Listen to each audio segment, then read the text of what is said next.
Any comments you'd like to make or any questions you've got? Or we're reflecting tonight about Liverpool. The next time we're going to hear from Porto in Portugal.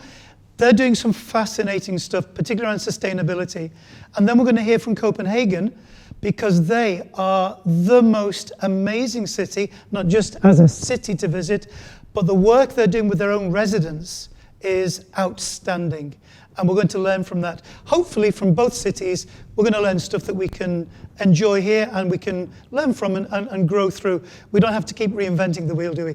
So tonight we're just looking at Liverpool. Anybody would like to make any comments about our city, what you've heard so far, or ask a question of anybody who's here? Okay, can you give us, when you ask a question, give us your name and then your question, please. Just your first name. So Joe.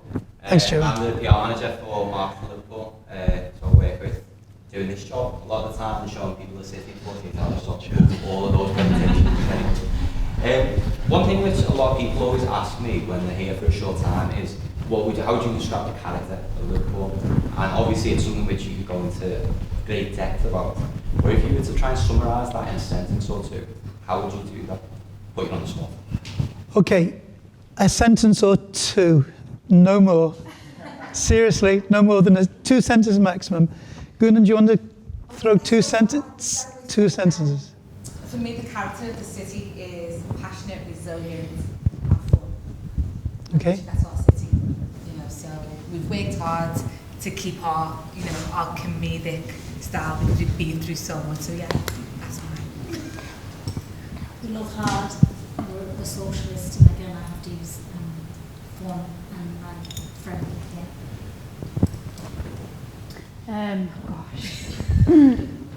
Obviously friendly, heavily Irish. Very friendly, extremely welcoming, very proud, very loyal. I don't know, that's such a good question. I never know.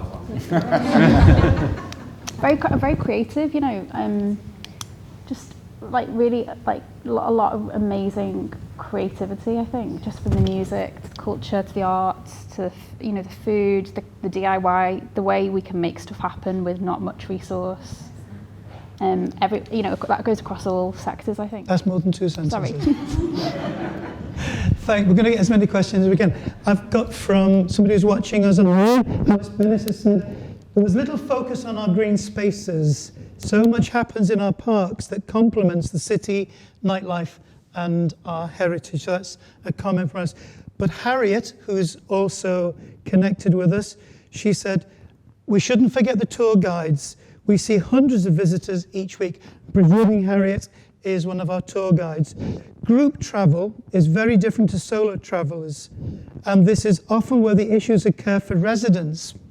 Lack of coach parking and overcrowding, etc.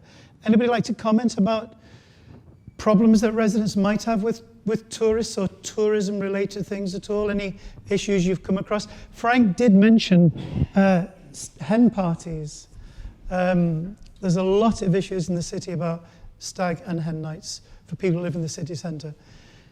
Anybody want to comment or another question? Sorry, just a second. I'm saying it's like what you said about a lot of developers come in and have, create Airbnbs in the city and hiking up the prices of lots of property. So there's a lot of conflict there because you want to welcome people in the city, but then there's a lot of noise that comes with it and overcrowding and like this said, there's coach, problems with parking and everything else. So that's something that we need to consider. I think there's a lot that's created by big groups of people that you walk through town on our gorgeous Sunday walk, or walking through down Bold Street and unfortunately it could be cleaner from the night before. I think that's something that really sticks with people that are not from Liverpool, that it could just be a little bit cleaner. I think Airbnb is a big issue because this is one of the things that's been raised in other cities, not in Liverpool to a great degree, but the cities that have got over tourism, the city centres become just Airbnb because the people who own the apartments can make so much more money just from short-term lets. and pricing out people who want to live in the city centre. So it's a big problem. We do have to find a way of doing that. Porto has worked on that one. And what was yours, Natalie? Oh, the litter, obviously. Big problem. I feel like the city sometimes feels a bit like it's been spat out after a Saturday night, and everyone's left, and we're left with all the mess sometimes, you know. Yeah. Okay, we've got 2 questions. Mick, do you want to go first? One of my clients is a sculptor, and she wants to sculpt a statue to John Lennon, and she wants to put it on Penny Lane. And there are plans for this. It may not happen, but the chances are fairly good. But one of the problems around there, for example, is the Penny Lane Development Trust, which is a great place, by the way. It's a grassroots sort of commemoration of Penny Lane, but also the Beatles. They get these coaches turning up, and there's nowhere for them to stop. So the local businesses suffer as a result of that. And people can't really stop on Penny Lane. You were asking before about where that kind of pinch traffic points. problem. Yeah. That is one area, and I guess that's replicated at other parts of the city as well. Yeah, it's a very good point. Very important to think about that. Can you just tell me your name? Mary. I'm just listening to all the visitors arriving, and I come to Liverpool, and I live in Birkenhead, and I sometimes feel there's 2 Liverpools. There's the tourist Liverpool, which I very rarely go to, and then there's the Liverpool itself for local people, which are the independent places which I would much prefer to visit and avoid those chains of pubs and cafes and restaurants, and just try to use the independent places, because they're the ones who will hopefully be here longer, and they are more interesting and often more varied, offer a wider variety of choice, and are just generally more interesting. And it's there that you find local people working as well. And obviously local people will help the tourist industry, but I think tourism sometimes is just, it's not something locals want to be involved in on a night out themselves. That's my personal point of view. Thank you very much, Mary, for that. Yep. I'm Karen, born and bred in Liverpool, but heritage of Africa, Scotland. And I'm now being baked nicely on the Wirral. And obviously we are Liverpool City Region, I realise this is destination, but I think it's really important to just explore that a little bit more, because it's great, and I think because you said Liverpool, obviously everybody did come into Liverpool, Frank didn't, he took us a little bit further, but there's so many beautiful little hidden gems all over the city region, and they're quite easy to get to. So if you had 48 hours, I think you can park yourself a little bit in Liverpool, but I think you could move around a little bit, and I think that would be great. And also that idea of residents versus tourists. As a resident, I am also a tourist. So it's about trying to engage maybe our residents differently and consider them as the tourists of the city as well, especially now that we're all, engaged in staycations and whatever. Thank you very much. That's one of the things we kept stressing to our panelists, that it's a city region, so think about where you would take them. I was being sustainable. I didn't want to take a coach or a taxi. Or a train. Or a train. Or coming on a boat. I had every intention of going out to like Walton Village, Sefton Park, but if you actually try to write the itinerary and sit down and do it, you're so drawn to the big hitting stuff. You kind of can't fit it in, so you find yourself really torn. Except Jubeda managed it really well. You feel torn. On a different aspect of Liverpool, I feel like I actually wanted to ask the audience, would anyone want to stay in Granby Winter Garden? Yeah. Thank you. Because I've actually literally bought 2 artists from different areas of the world. One in London, one in Sheffield. Absolutely loved not staying in a mainstream chain hotel. Yeah. And loved staying in the community. And that's they something. were black artists because they run black festival, but they love being in the community, and they like taking pictures of all the big the murals in LA. But then the problem then is, can you imagine when all the tourists come to Granby Street Market and then it turns into something else? And that's something that we sometimes are fighting with as independents and as small communities. Is you want people to really pay attention to the creativity that's there, but then when all these people just start coming, it's like a gem, just slowly just goes and so you want them at the same time, so don't take over. And that's one of the reasons why I think we're very keen to work with Marketing Liverpool to try and to begin the conversation. I think tonight's really important, to be honest, and it's a 3-series seminar, so it's not just a one-off, because we want to continue the conversation, adding elements as we go along in the whole process. But I think it's really important, and we'll hear certainly from Copenhagen how they do engage their residents and how Porto do it in a different way as well. Yeah, and we'll come back. Yeah. I think Name? Miriam. Sorry, Miriam. I think as well it's about the variation of what the city can offer. It's not just like when you come in Liverpool, you will go. I mean, the mainstream flow will go in Grammy markets. That's something which will attract. It's once a month Grammy market. Yeah, and also it's quite specific as well. I think it's just playing all. Liverpool has such a wide panel of stuff they can offer. It's just to market all this kind of gems which exist, and just kind of having this wide offer, which if you're more community focused, like this, that was my drawing when I arrived in Liverpool. I just did all the community things. But if you're more, I don't know, music focused, then history focused, then it's just marketing all those kind of layers that the city offer, and just like kind of, variation. Thanks very much. I'm going to just comment before we come to the next question. Roger Metcalf has sent us a message saying, can you comment on the loss of heritage status and what we must do to get it back? I'm going to take this one and answer it very quickly. I personally think it's a sad loss. The city is putting on a very brave face that it isn't at all. It's a great opportunity. So the city has its approach towards it. It's lost and we can't get it back. That's the end. There's no way it comes back. But the city is trying to look at other ways of promoting our heritage. So we'll see where that goes. It's true that you don't lose the buildings we've got, but it was interesting that this week we heard that the Bramley Moor dock is being filled in, and that was one of the major problems for UNESCO, the infilling of the largest remaining dock in the system. So, but that's enough of a comment, because it's a big issue, and I don't want us to go down the rabbit hole of UNESCO and the whole issue that the city found itself in. Sir, would you like to? Yeah, my name's Dave. Just on a slightly different track, but maybe relevant as well to what you're saying.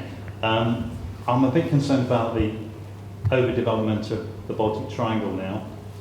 I'm seeing a lot of creativity being suffocated by new build developments, tourism, hotels, etc. My wife works in the art world, and she can no longer afford to have her studio in the Baltic Triangle. And there's a lot of other artists who feel the same and are being pushed out, basically. And people have now been pushed out to places like the North Docks, but with Bramley Moor Dock being redeveloped, I can kind of see the same situation in 10, 20 years happening there. So, great, Liverpool's never been better, it's fantastic, but we need to be careful we don't kill the golden goose. Yeah. I think it's like the lady said before about, there's the tourist Liverpool and there's, real Liverpool and the independents, and I think the independents need to be protected. Yeah. So there needs to be some form, there needs to be a way that, we are still feeding into the tourism to bring economy in and show the world how great Liverpool is, but at the same time there needs to be something that, whether it's a grant or a fund that protects our creatives and make sure that they can still have those spaces like your wife, because what's going to happen, like you said, is it is going to reach toxic, where toxic, it's been affected now already. Yeah. There's people buying all those big houses and people can't afford even to live there. Like, a friend of mine was paying £1,200 a month. Like, who would have thought back in the day, that anyone would even pay that kind of money? So you're completely right. I think there needs to be something that protects residents and creatives and independents, that we aren't priced out of, you know, of our own city and our creativity being quashed because you're trying to survive. You know. I think it's true that creatives and artists are the first into the poorest areas, the roughest areas. They can see it, they can see the potential, they build it up. Developers come in and start building upon that, pricing them out as you've described. So the Baltic then shifts to 10 streets in the North Docks. That same thing will happen there, and then it'll be Birkenhead. Yeah. I lived in Liverpool for 15 years now, and I used to live in the Baltic Triangle. And I remember in 2007 being heavily pregnant, going to a meeting in the Baltic Creative, where people who were in power promised, oh, we're going to keep all this for the artists, for the creatives, we're never going to sell out to developers. And I ran home to my husband and said, imagine, we live in the best, you know, area, it's never going to sell out. And years later, we had a growing family, tried to find a place to live in the Baltic. But meanwhile, only 1 and 2 bedroom apartments were being built. I live in Duke Street now because the Baltic has really literally no space for us. And all the little, not all of them, but many, many of the little businesses that we would visit and that we knew are gone. So for me it's heartbreaking because my oldest son is now venturing into art. And I wonder where he will be able to practice, where will he be able to exhibit. We're fortunate that we have a place to live in the city center. I'm not going to move, but even there, the neighbors who are developers are asking, are you selling? And I'm like, no. So things like that is, for me, it's heartbreaking because I know so many families who would love to live in the city center and are not capable to do that. And there is definitely conflict between tourists and residents. Okay, I'm going to, on that note, I'm afraid we've got some questions coming in, but I'm not going to take them or anymore because we promised we'll try to end it at 7:30.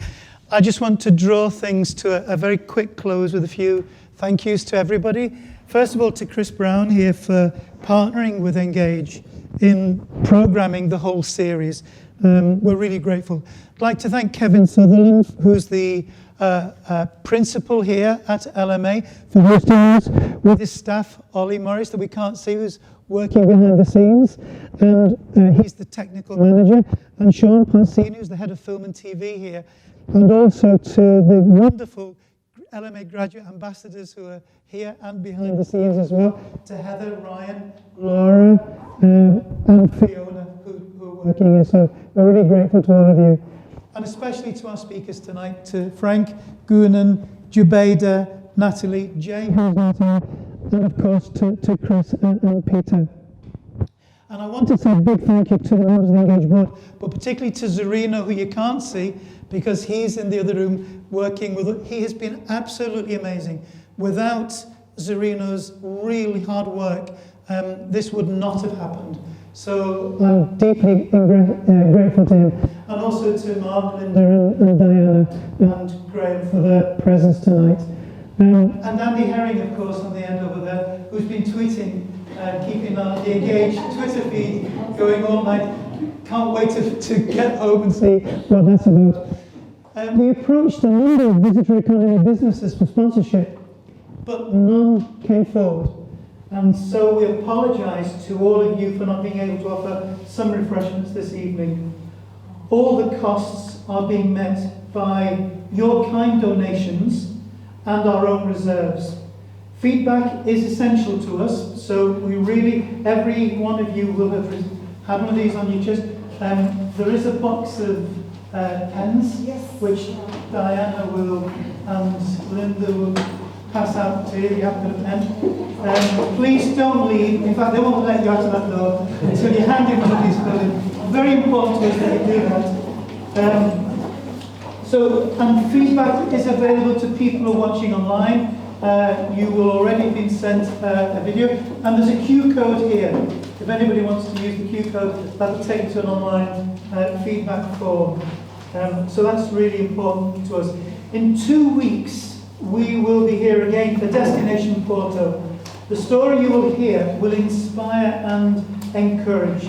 as we see what is already being done in another port city that retains its UNESCO World Heritage Site status.